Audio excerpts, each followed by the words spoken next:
आज का जो टॉपिक है वो है आइसोमेरिज्म। 11th और 12th दोनों के पॉइंट ऑफ व्यू से ये वाला जो टॉपिक है वो बहुत इम्पोर्टेंट टॉपिक है। और इस वीडियो में आगे बढ़ने से पहले मैं आपसे एक रिक्वेस्ट ये जरूर करना चाहूँगा कि ये वाला आइसोमेरिज्म जो टॉपिक है वो आपको तभी समझ में आएगा जब आपके पास IUPAC नेमिंग करने का जो तरीका है, मतलब कि आप ये कह सकते हैं कि IUPAC की जब आपके पास नॉलेज होगी तब आपको ये अच्छे से समझ में आएगा। तो मैं आपसे ये रिक्वेस्ट जरूर करूंगा कि आप या तो मेरे वीडियो IUPAC के जितने भी हैं पूरे वो देख करके आइए ताकि ये वाला चैप्टर आपको और ज़्यादा इंटरेस्टिंग लगे, ये वाला टॉपिक आपको और ज़्यादा अच्छे से समझ में आए।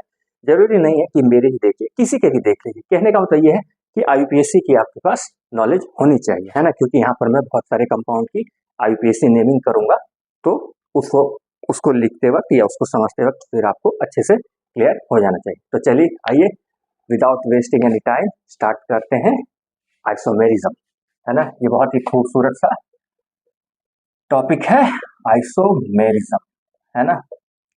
अभी तक हम लोगों ने जनरली यही पढ़ा है कि आइसोमर वही होते हैं जिनका कि सेम मॉलिक्यूलर फॉर्मूला होता है, सेम मॉलिक्यूलर फॉर्मूला होता है लेकिन डिफरेंट स्ट्रक्चर होता है ना, डिफरेंट स्ट्रक्चर होता है। लेकिन ये वाला जो डेफिनेशन है कि सेम मॉलिक्यूलर फॉर्मूला होगा और डिफरेंट स्ट्रक्चर होगा, ये 9th-10th के बच्चों के लिए ठीक है, लेकिन अभी जब आप 11th में या 12th में जब आप ये वाला डेफिनेशन को यूज करेंगे तो आप ये पाएंगे कि कई जगह पर मॉलिक्यूलर फॉर्मूला भी सेम होता है, स्ट्रक्चरल फॉर्मूला भी सेम होता है, लेकिन फिर भी वो एक दूसरे का आइसोमर होता है ना। जैसे कि आपको जब आप इस आइसोमेरिज्म को डिवाइड करेंगे तो आइसोमेरिज्म जनरली दो पार्ट में बटा हुआ है ना। पहला है स्ट्रक्चरल आइसोमेरिज्म, स्ट्रक्चरल आइसोमेरिज्म, और दूसरा है स्टीरियो आइसोमेरिज्म, है ना। और ये स्ट्रक्चरल आइसोमेरिज्म में ये भी 6 पार्ट में पढ़ना है आपको, और ये स्टीरियो आइसोमेरिज्म भी 2 पार्ट में बटा हुआ है। पहला यहाँ पर है रिंग आइसोमेरिज्म, फिर है रिंग टॉटोमर्स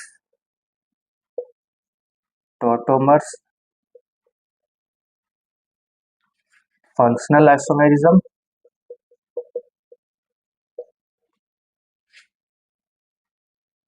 मेटामर्स, फिर ये चेन आइसोमेरिज्म और पोजीशन आइसोमेरिज्म, है ना। और स्टीरियो आइसोमेरिज्म एक है कन्फिगरेशनल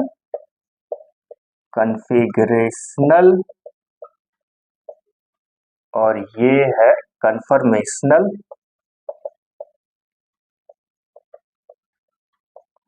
तो मैं यही बात कर रहा था कि जब आइसोमेरिज्म का अभी तक आपने यही डिफिनेशन पढ़ा है कि same molecular formula but different structural formula, लेकिन जब आप यहाँ स्टीरियो आइसोमेरिज्म में आएंगे तो वहां पर मॉलिक्यूलर फार्मूला भी सेम होगा, स्ट्रक्चरल फार्मूला भी सेम होगा, लेकिन फिर भी वो जो है एक आइसोमेरिज्म दिखा रहे होंगे। यहाँ पर कन्फिगरेशनल जो आइसोमेरिज्म है उसे भी 2 पार्ट में बांटा गया है, कन्फिगरेशनल को भी 2 पार्ट में पढ़ना है। एक है ऑप्टिकल आइसोमेरिज्म और दूसरा है ज्योमेट्रिकल आइसोमेरिज्म, ठीक है। तो आइए विदाउट एनी वेस्टिंग टाइम आज का जो हमारा जो टॉपिक है वो है चेन और पोजीशन आइसोमर। आज हम लोग जनरली ये पढ़ेंगे कि चेन आइसोमेरिज्म किसे बोलते हैं और पोजीशन आइसोमेरिज्म किसे बोलते हैं, ठीक है। तो चलिए आगे बढ़ते हैं। तो फिर यहाँ पर एक चीज और ये भी डिस्कस करना पड़ेगा कि अभी तक जो हमने जो डेफिनेशन पढ़ा है वो है same molecular formula but different structure formula.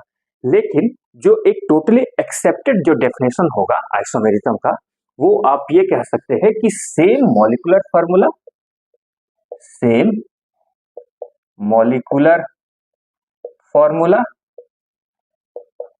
But different physical and chemical properties, physical and chemical properties, है ना। ये आगे चल करके हम लोग देखेंगे। ये डेफिनेशन सबसे एक्सेप्टेबल डेफिनेशन है आइसोमेरिज्म का, क्योंकि यहाँ पर जब आप जैसा कि मैंने पहले भी कहा कि स्टीरियो आइसोमेरिज्म में जब आप आएंगे तो वहां पर आप ये देखेंगे कि सेम मॉलिक्यूलर फार्मूला भी है, स्ट्रक्चरल फार्मूला भी सेम है, लेकिन फिर भी वो आइसोमेरिज्म शो कर रहा है। तो जो एकदम एक्सेप्टेबल जो डेफिनेशन हो सकता है आइसोमेरिज्म का, वो यही कि सेम मॉलिक्यूलर फार्मूला होगा but different physical and chemical properties. ये हम लोग आगे चल करके आइसोमेरिज्म में देखेंगे। लेकिन आज का जो हमारा जो टॉपिक है वो है चेन और पोजीशन आइसोमेरिज्म। तो चलते हैं अपने आज के टॉपिक पर और देखते हैं कि चेन और पोजीशन आइसोमेरिज्म क्या होता है। तो लगाते हैं हेडलाइन। थोड़ी सी इंट्रोडक्शन देनी बहुत जरूरी थी। अब लगाते हैं चेन आइसोमेरिज्म।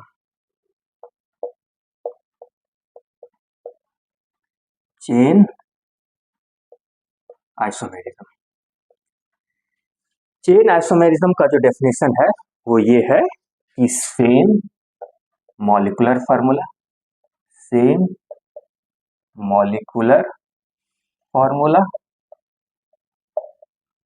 बट, इसे आप ध्यान से देखिएगा, but different number of carbon in the main chain, but different number of carbon in the main chain, in the main chain. तो आइए इसे और अच्छे से समझते हैं। जैसे कि जो सबसे छोटा से छोटा जो अल्केन, अल्केन का एग्जांपल सबसे बेस्ट होता है। जो सबसे छोटा से छोटा जो अल्केन है वो है मीथेन। तो क्या मीथेन आइसोमेरिज्म शो करेगा? मीथेन का कोई आइसोमर होगा? नहीं होगा, क्योंकि यहाँ पे एक कार्बन है, एक कार्बन को कैसे लिखेंगे? कुछ भी नहीं लिख सकते हैं उसको। दूसरा जो है वो है इथेन। इथेन को आप CH3 लिख सकते हैं ना। ये भी कोई आइसोमर शो नहीं करता है, ठीक है। तीसरा प्रोपेन चलते हैं। तो तीसरा एग्जांपल CH3, ये है propane. Propane chain isomerism show नहीं करता है, मतलब कि स्ट्रक्चरल आइसोमेरिज्म शो नहीं करता है ना। अभी आगे चल करके जब हम लोग देखेंगे तो कन्फर्मेशनल आइसोमेरिज्म शो करता है, लेकिन ये स्ट्रक्चरल आइसोमेरिज्म शो नहीं करता है। तो आपसे एग्जाम में कई बार ये सवाल आता है, आपसे ये पूछा जाएगा कि इनमें से कौन स्ट्रक्चरल आइसोमेरिज्म शो नहीं करता है ना। तो अगर इस तीनों में से कोई भी एक ऑप्शन में रहा तो आप उसे टिक कर देंगे और आपका वो सही जवाब हो जाएगा। ये कई बार आया हुआ है ना। आज जो हम लोग चेन और पोजीशन आइसोमेरिज्म पढ़ रहे हैं, जनरली आपसे ये पूछा जाएगा कि पेंटेन कितने स्ट्रक्चरल आइसोमेरिज्म शो करता है, या पेंटेन के कितने स्ट्रक्चरल आइसोमर होते हैं, या हेक्सेन के कितने स्ट्रक्चरल आइसोमर होते हैं, या हेप्टेन के कितने चेन या पोजीशन आइसोमर होते हैं। तो अगर आप इन सब चीजों को जान रहे होंगे तो अच्छे से आप उसके आंसर को दे पाएंगे। तो जो सबसे पहला जो अल्केन जो हमारा स्ट्रक्चरल आइसोमेरिज्म को दिखाता है वो है ब्यूटेन, और ब्यूटेन होता है C4H10, है ना। ये हमारा स्ट्रक्चरल आइसोमेरिज्म शो करता है। तो आइए देखते हैं। ब्यूटेन को एक इस तरीके से लिख सकते हैं, है ना।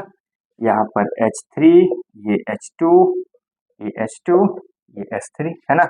इसे बोलते हैं N ब्यूटेन, है ना। इसका एक और स्ट्रक्चर ये भी हो सकता है, अगर इसकी चेन को कम कर दिया जाए तो ये हो सकता है, ये 3 कार्बन रहेगा मेन सीरीज में, है ना। इसको एक और तरीके से लिख सकते हैं, इसका 1 2 3 नहीं, इसका सिर्फ और सिर्फ दो ही स्ट्रक्चरल आइसोमर बन सकता है ना, क्योंकि इसके बाद अब फिर कहाँ से कहाँ कार्बन लगाएंगे, कहीं भी नहीं लगा सकते हैं, है ना। तो ब्यूटेन हमारा दो स्ट्रक्चरल आइसोमर शो करता है, और चूंकि इसकी अगर आईयूपीएसी नेमिंग करेंगे तो 1 2 3, तो इसे लिखेंगे 2 मिथाइल, और कितना कार्बन है 4, तो 4 कार्बन के लिए लिखेंगे ब्यूटेन, तो 2 मिथाइल ब्यूटेन हो जाएगा इसका नाम, है ना। इसको आइसोब्यूटेन भी बोलते हैं, आइसो ब्यूटेन, सॉरी ये ब्यूटेन नहीं होगा, ये प्रोपेन होगा, क्योंकि मेन चेन में तो 3 ही कार्बन है ना, तो 2 मिथाइल प्रोपेन हो जाएगा, और इसका जो कॉमन नेम है वो आइसोब्यूटेन है। जब कभी भी 2 मिथाइल आएगा यानी कि वो आइसोब्यूटेन कहलाएगा, है ना। तो आपसे अब देखिए इसका जो डेफिनेशन है कि सेम मॉलिक्यूलर फार्मूला है, यहाँ भी 4 कार्बन और 10 हाइड्रोजन है, यहाँ भी 3 3 और ये 3 और एक ये, तो यहाँ भी 4 कार्बन है और 10 हाइड्रोजन है, लेकिन इसका स्ट्रक्चर दोनों का अलग है। और ये लास्ट में क्या लिखा हुआ है कि different number of carbon in the main chain, इसके मेन चेन में 4 कार्बन है और इसके मेन चेन में ये वाला जो चेन है इसमें मात्र 3 कार्बन है, तो इस वजह से ये दोनों एक दूसरे का चेन आइसोमेरिज्म हो गया, है ना। आपसे एग्जाम में ऐसा भी पूछा जा सकता है कि write down the chain isomerism of isobutane, तो अगर आपको ये पता होगा तो आप आसानी से लिख देंगे, है ना। तो ब्यूटेन जो है वो हमारा 2 स्ट्रक्चरल आइसोमर शो करता है। चलते हैं अपने अगले एग्जाम्पल की ओर। अगला एग्जाम्पल लेते हैं पेंटेन, यानी कि C5H12, है ना। पेंटेन को लेते हैं, तो पेंटेन का एक स्ट्रक्चर तो ऐसा हो सकता है, 5 कार्बन, 1 2 3 4 5, ये 5 कार्बन हो गया, है ना। इसे कहेंगे N पेंटेन, ठीक है, 1 2 3 4 5। अब इसकी सीरीज को छोटी करते हैं, 1 2 3 4 और एक यहाँ लगा देते हैं, तो यहाँ भी 2 मिथाइल आ जाएगा, है ना। अगर इधर से काउंटिंग करेंगे तो 1 2 3 4, तो 2 मिथाइल ब्यूटेन हो जाएगा, और इसे कहते हैं आइसो पेंटेन। जब कभी भी 2 मिथाइल आएगा तो इसका मतलब कि वो आइसो कहलाएगा। इसका एक और स्ट्रक्चर ये भी हो सकता है, अब अगर इसको यहाँ पर लेकर के जाएंगे तो भी इसका नाम 2 मिथाइल ब्यूटेन ही रहेगा। इसकी सीरीज को और कम करते हैं, 1 2 3 3 ही रखते हैं इस बार, और एक ये बनाते हैं, है ना, और इसको बोलते हैं नियो पेंटेन, क्योंकि कॉमन नेमिंग में सारे कार्बन को काउंट करते हैं, तो इसको कहते हैं नियो पेंटेन। यहाँ पर देखिए 2 2 डाइमिथाइल प्रोपेन होगा ना, तो जब कभी भी 2 2 डाइमिथाइल आएगा तो उसे कहेंगे नियो, ठीक है। तो अब देखिए पेंटेन के कितने आइसोमर बन गए, 3, है ना। ब्यूटेन के 2 बने, पेंटेन के 3 बने। तो आपसे इस प्रकार से पूछा जा सकता है कि नियो पेंटेन और एन पेंटेन आपस में किस तरीके के आइसोमर है। तो अगर आपको पता होगा कि ये चेन आइसोमर है तो आप आसानी से बता सकते हैं, है ना। यहाँ पर मेन चेन में 5 कार्बन है और यहाँ पर मेन चेन में 3 कार्बन है ना। Same molecular formula but different number of carbon in the main chain. तो मेन चेन में यहाँ पर सिर्फ और सिर्फ 3 कार्बन है और यहाँ पर मेन चेन में 5 कार्बन है, तो ये दोनों एक दूसरे के चेन आइसोमर हो गए, है ना। अच्छा चलिए यहीं पर एक और बात ये भी आएगा कि ये और ये आपस में क्या है। ये देखिए तो मेन चेन में कितने कार्बन है, 4, और यहाँ पर मेन चेन में कितने कार्बन है, 3, तो ये दोनों क्या हो गए, different number of carbon in the main chain. तो ये हमारा चेन आइसोमर का एग्जाम्पल हो गया, है ना। चलिए आइए अब कुछ आगे बढ़ा जाए, इसी में एक और एग्जाम्पल लिया जाए। ये सभी चेन आइसोमर के एग्जाम्पल है। अब आते हैं हेक्सेन पर, तो C6H14, है ना। हेक्सेन का फॉर्मूला यही होगा। तो चलिए इसमें देखते हैं कि ये कितने स्ट्रक्चरल आइसोमर शो करता है। तो 1 2 3 4 5 6, एक तो ये करेगा, है ना, स्ट्रेट चेन बनाएगा, और इसे बोलेंगे एन हेक्सेन। अब इसकी सीरीज को थोड़ी सी छोटी करेंगे, एक कार्बन कम कर देंगे 5 और एक ये कर देंगे, है ना। यहाँ भी 6 कार्बन होंगे, तो इसे क्या बोलेंगे, यहाँ भी 2 मिथाइल है तो इसे कहेंगे आइसो हेक्सेन, है ना। अब एक और बनाते हैं, 1 2 3 4 5। इस बार कार्बन को यहां रख देते हैं, यहां से उठा करके यहां रख दिया, तो एक चेन ये भी बन सकता है। तो ये पहला हुआ, ये दूसरा और ये तीसरा। अब और कोई बनेगा, हाँ बनेगा, चौथा बना करके देखते हैं। इस बार इस चेन को थोड़ा सा और छोटा करते हैं। अभी जैसे कि मेन चेन में 5 कार्बन है ना, तो इसको इस बार 4 कार्बन ही करते हैं, और एक यहां दे देते हैं और एक यहां दे देते हैं, है ना। तो ये हो सकता है ना, एक चेन यहाँ 4 और 2 6, हाँ एक ये भी हो सकता है। इसमें एक और भी हो सकता है कि 1 2 3 4 और एक कार्बन यहां दे दिया, ये भी हो सकता है ना। इसके अलावा और कोई आइसोमर ये नहीं बनाएगा, क्योंकि हमें पहले से ही याद है। मैं भी आपसे यही रिक्वेस्ट करूंगा कि जो भी अल्केन है, चाहे वो ब्यूटेन है, पेंटेन है, हेक्सेन, हेप्टेन, इन सब के ये कितने आइसोमर बनाते हैं ये आपको याद होना चाहिए, क्योंकि एग्जाम में जब आप इस स्ट्रक्चर को बनाने लगिएगा तो आपसे कई बार क्या होगा कि एक ही स्ट्रक्चर 2 बार बन जाएगा, है ना। और उस वक्त आपको पता नहीं लगेगा, क्योंकि उस वक्त आपके पास उतना समय होगा नहीं। तो आपको अगर पहले से ही पता होगा कि हेक्सेन जो है वो 5 स्ट्रक्चरल आइसोमर शो करता है, तो आप आसानी से 5 स्ट्रक्चर को बना पाएंगे। अब आइए देखते हैं, अब अगर ये पूछा जाएगा कि 1 और 2 आपस में क्या है, तो देखिए, तो यहाँ पर मेन चेन में 6 कार्बन है और यहाँ पर मेन चेन में 5 कार्बन है, तो different number of carbon in the main chain है और सेम स्ट्रक्चरल फॉर्मूला है, सेम मॉलिक्यूलर फॉर्मूला है, तो ये 1 और 2 आपस में चेन आइसोमर है ना। अगर 2 एंड 3 की बात करें तो यहाँ पर 1 2 3 4 5 कार्बन मेन चेन में है और यहाँ भी 1 2 3 4 5 कार्बन मेन चेन में, लेकिन यहाँ पर 2 मिथाइल है, दूसरे पोजीशन पर है सब्स्टिट्यूएंट, और यहाँ पर तीसरे पोजीशन पर सब्स्टिट्यूएंट। तो अब यहीं पर आता है पोजीशन आइसोमेरिज्म। पोजीशन आइसोमेरिज्म का जो डेफिनेशन है वो ये है कि सेम मॉलिक्यूलर फॉर्मूला होगा, लेकिन डिफरेंट पोजीशन होगा of carbon in the main chain, है ना। कार्बन का जो पोजीशन होगा वो मेन चेन में अलग अलग होगा, मतलब कि उसका जो सब्स्टिट्यूएंट होगा उसका पोजीशन अलग होगा। अगर इसकी आईयूपीएसी नेमिंग करेंगे तो 1 2 3 4 5, तो इसका जब नाम लिखने जाएंगे तो ये लिखाएगा 2 मिथाइल, और ये कितना कार्बन है 5, तो 2 मिथाइल पेंटेन होगा, है ना। और अगर इसकी आईयूपीएसी नेमिंग करने के लिए जाएंगे तो 1 2 3 4 5, तो ये कहलाएगा 3 मिथाइल पेंटेन, है ना। तो आपसे एग्जाम में ये भी पूछा जा सकता है कि 2 methyl pentane and 3 methyl pentane के बीच में कौन सा आइसोमेरिज्म आता है, तो आप कहेंगे कि पोजीशन आइसोमेरिज्म आता है ना।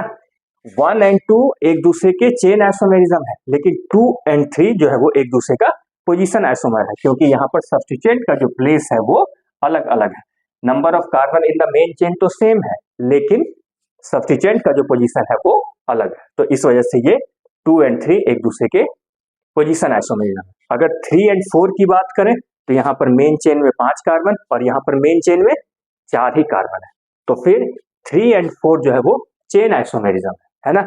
लेकिन अगर 4 एंड 5 की बात करें तो यहाँ भी मेन चेन में 4 कार्बन, यहाँ भी मेन चेन में 4 कार्बन, लेकिन अगर इसकी आईयूपीएसी नेमिंग करने जाएंगे तो 1 2 3 4, तो 2,3 डाइमिथाइल ब्यूटेन होगा, और यहाँ पर 2,2 डाइमिथाइल ब्यूटेन होगा, तो यहाँ पर सब्स्टिट्यूएंट का जो पोजीशन है वो अलग अलग है, तो इस वजह से ये और ये पोजीशन आइसोमेर हो गए, है ना।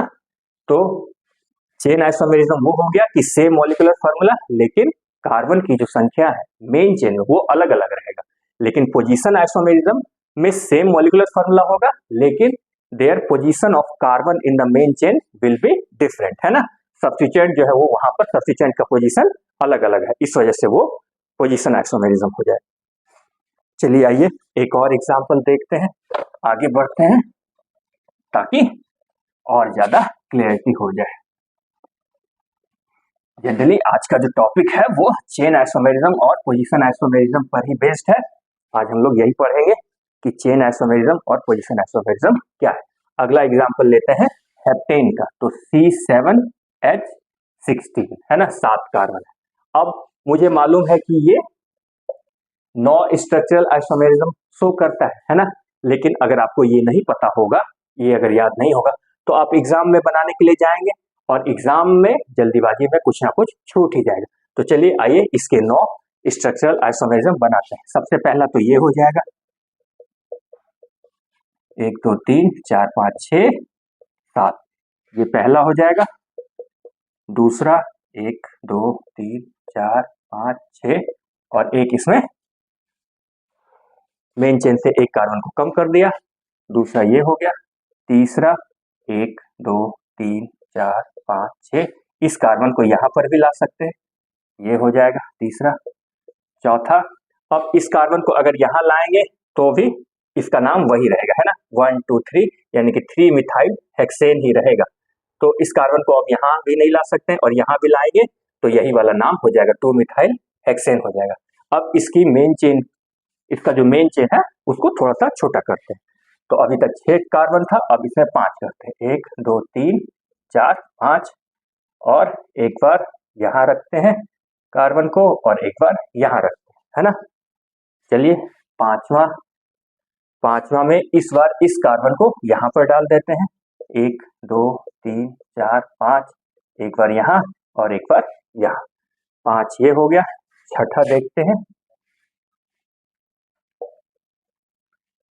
एक बार ये भी तो कर सकते हैं ना, इस कार्बन को इसके ऊपर में डाल सकते हैं। अभी भी मेन चेन में 5 कार्बन को ही रखते हैं, 5 यहां रखा और एक यहां रखा। और कोई बन सकता है, हाँ, इस बार इस दोनों कार्बन को यहां ले आएंगे तो भी एक चेन बन जाएगा, एक आइसोमेरिज्म बन जाएगा। सातवां 1 2 3 4 5 और यहां। और कोई बन सकता है क्या इसमें? आप चाहे तो वीडियो पॉज करके बना सकते हैं। हाँ, एक जो चेन जो हमेशा कई बार बच्चों से छूट जाता है वो ये कि 1 2 3 4 5, और वो एक ये वाला चेन कई बार मिस कर जाते हैं एग्जाम में, है ना। कई बार ये वाला चेन मिस कर जाते हैं, 1 2 3, और ये इथाइल यानी कि 3 इथाइल पेंटेन, ये वाला कई बार बच्चों से छूट जाता है। एक और चाहिए क्योंकि ये 9 स्ट्रक्चरल आइसोमर शो करता है। चलिए आइए देखते हैं कि वो कौन सा है 9वां। अब 5 कार्बन रख करके तो इससे ज्यादा और चेन नहीं बनाया जा सकता है, तो कार्बन की संख्या को मेन चेन में कम किया जाए, 1 2 3 4, और एक यहां रख सकते हैं और एक यहां रख सकते हैं। हाँ, एक चेन ये भी बन सकता है ना, एक चेन ये भी बन सकता है। इसके अलावा और कोई नहीं बनेगा, आप गिन करके देख लीजिए। 9 आइसोमर ये शो करता है, हेप्टेन 9 स्ट्रक्चरल आइसोमर शो करता है, और ये सारे यही है। अब ये पूछा जाएगा कि 1 और 2 आपस में क्या है, तो यहाँ 1 के मेन चेन में 1 2 3 4 5 6 7 कार्बन है, 3 2 5 2 7, और इसके मेन चेन में 6 कार्बन है। तो 1 और 2 आपस में चेन आइसोमर है। लेकिन अगर 2 और 3 आप पूछा जाएगा तो यहाँ भी मेन चेन में 6 कार्बन, यहाँ भी मेन चेन में 6 कार्बन, है ना। तो 2 और 3 बोथ आर पोजीशन आइसोमर, क्योंकि सेम मॉलिक्यूलर फार्मूला है ना, लेकिन उनका जो सब्स्टिट्यूएंट का जो पोजीशन है वो अलग है ना। मेन चेन में सेम नंबर ऑफ कार्बन है लेकिन position of substituent is different, है ना। फिर 3 और 4 आपस में क्या है, यहाँ भी 1 2 3 4 5, 1 2 3 4 5 6, तो ये दोनों चेन आइसोमर है, क्योंकि मेन चेन में जो कार्बन है वो कम है, यहाँ पर 6 है और यहाँ पर 5 है। 4 और 5 एक दूसरे से किस तरीके से रिलेटेड है, 1 2 3 4 5, 1 2 3 4 5, तो ये दोनों आपस में पोजीशन आइसोमर है, क्योंकि number of carbon in the main chain वो सेम है, लेकिन कार्बन सब्स्टिट्यूएंट का जो पोजीशन है वो अलग अलग है ना। इसी प्रकार से 6 और 7 आपस में क्या है, 1 2 3 4 5, 1 2 3 4 5, तो मेन चेन में कार्बनों की संख्या सेम है लेकिन उनके सब्स्टिट्यूएंट का जो पोजीशन है वो अलग अलग है। यहाँ पर 2 2 डाइमिथाइल पेंटेन है और यहाँ पर 3 3 डाइमिथाइल पेंटेन है ना। अगर ये पूछा जाए कि 7 और 8 आपस में कौन से आइसोमर शो करते हैं? तो यहाँ पर 1 2 3 4 5, 1 2 3 4 5, यहाँ भी मेन चेन में सेम नंबर ऑफ कार्बन है लेकिन सब्स्टिट्यूएंट का पोजीशन अलग है। 7 में हम ये शो कर रहा है यहाँ पर कि 3 इथाइल पेंटेन और यहाँ पर 2 डाइमिथाइल पेंटेन है ना, तो ये दोनों एक दूसरे का पोजीशन आइसोमर है ना। तो आपसे इसी तरीके से एग्जाम में सवाल आएगा कि 1 एंड 2 किस तरह का आइसोमर शो कर रहे हैं। तो आपको अगर पता है कि सेम मॉलिक्यूलर फॉर्मूला होता है चेन आइसोमर का लेकिन different number of carbon in the main chain होता है, तो आप तुरंत बता देंगे कि हाँ ये चेन आइसोमर है। अगर ये पूछेगा कि 6 एंड 7 किस प्रकार से एक दूसरे से रिलेटेड है आइसोमर में, तो आप बता देंगे कि हाँ इसका मेन चेन में भी यहाँ पे 5 कार्बन है, यहाँ पे 5 कार्बन है, लेकिन इनके सब्स्टिट्यूएंट का पोजीशन अलग है, तो ये दोनों एक दूसरे के पोजीशन आइसोमर है ना। और आपसे एग्जाम में ये भी पूछा जाएगा कि हेप्टेन कितने स्ट्रक्चरल आइसोमर शो करता है। तो अगर आपको याद है कि 9 है तो आप तुरंत लिख देंगे 9, नहीं तो फिर आपको बना करके देखना पड़ेगा। और बना करके देखने में कई बार क्या होता है कि छूट जाता है कोई कोई स्ट्रक्चर है ना। तो मुझे लगता है कि मैंने चेन आइसोमेरिज्म और पोजीशन आइसोमेरिज्म को अच्छे से क्लियरली से बहुत ही अच्छे से समझा दिया है ना। अब अगले टॉपिक में पढ़ेंगे इसके आगे का, जैसे कि एक बार थोड़ा सा और रिवीजन कर लें। ब्यूटेन C4H10 ये कितने स्ट्रक्चरल आइसोमर शो करता है? 2 है ना। पेंटेन C5H12 ये 3 स्ट्रक्चरल आइसोमर शो करता है। हेक्सेन कितने करता है? ये 5 करता है। और हेप्टेन C7H16 ये करता है 9। ऑक्टेन कितने करता है?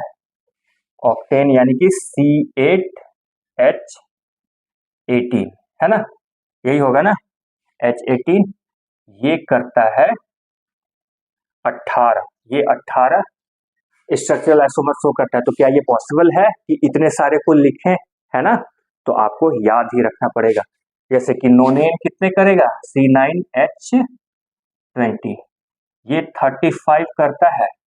और डेकेन C10H22 ये 75 स्ट्रक्चरल आइसोमर शो करता है ना। तो मेरा आपसे रिक्वेस्ट है कि इस सीरीज को आपको याद ही रखना चाहिए कि ये कितने स्ट्रक्चरल आइसोमर शो करता है, क्योंकि यहाँ से बोर्ड में बहुत बारी क्वेश्चन आता है कि कोई भी आपको दे देगा। वैसे आपको एग्जाम में इससे ज्यादा तो नहीं पूछेगा, इससे ज्यादा 12th तक में नहीं पूछा जाता है, लेकिन फिर भी मैं आपसे ये कहूंगा कि यहाँ तक आप याद करके जरूर रख लें, ताकि अगर आपको एग्जाम में कभी भी पूछा जाए कि पेंटेन के कितने स्ट्रक्चरल आइसोमर होते हैं तो आपको याद रहेगा 3 है, तो आप आसानी से ऑप्शन में 3 मार करके निकल जाएंगे। नहीं तो जब आप बनाने के लिए जाएंगे, जैसे कि मैंने अभी हेप्टेन का बनाया, तो कई बार क्या होता है कि छूट जाता है एग्जाम में, है ना। तो उन सारे परेशानियों से बचने के लिए आपको ये हिदायत दी जाती है कि आप इसको जनरली याद रखिए। तो चलिए, मुझे लगता है कि मैंने चेन और पोजीशन आइसोमेरिज्म से रिलेटेड लगभग सारी बातें बता दी है। Thank you for watching.